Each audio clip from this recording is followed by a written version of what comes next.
From the Opelco Studios in Oklahoma City, this is an NCAA Tournament bracket breakdown. We're sponsored by Buffalo Wild Wings. I'm Jenny Carlson here with Mike Baldwin, John Helsley. Guys, let's look at the Southeast Regional in the men's tournament.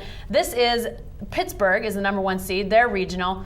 But this seems pretty wide open, guys. Is this the easiest bracket, Mike? Well, it's the most wide open just because there's not one team you say, wow, they're going to make it. Pitt may make it, but I think there's a lot of teams that can make it, and I think this is the one that's going to have the most first-round upsets, which could really throw the bracket off. As you've seen there, that makes it an easier path for certain teams that avoid the upsets, so I think that's one of the subplots in this one. Yeah, John, the parity in this bracket seems pretty big. An 8-9 matchup that's pretty interesting in Butler Old Dominion. That could be definitely an interesting game that matches up with Pitt in the second round. Yeah, absolutely. The kind of a matchup of sleeper teams. Last year it was Butler that made that great run.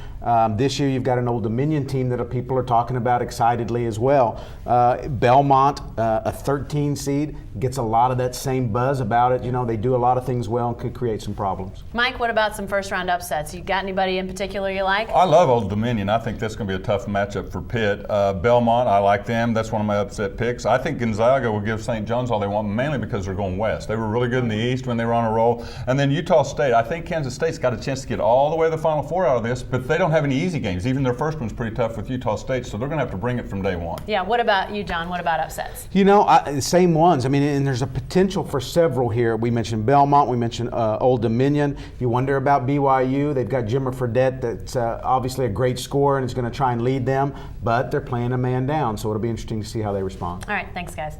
Hey, stay with the best coverage team anywhere at newsok.com and every day in the Oklahoman. Stay with the Oklahoman and News OK for continuing tournament coverage, and be sure to go to newsok.com and participate in our You Pick'em contest. Pick a perfect bracket and you'll get free wings for life from Buffalo Wild Wings.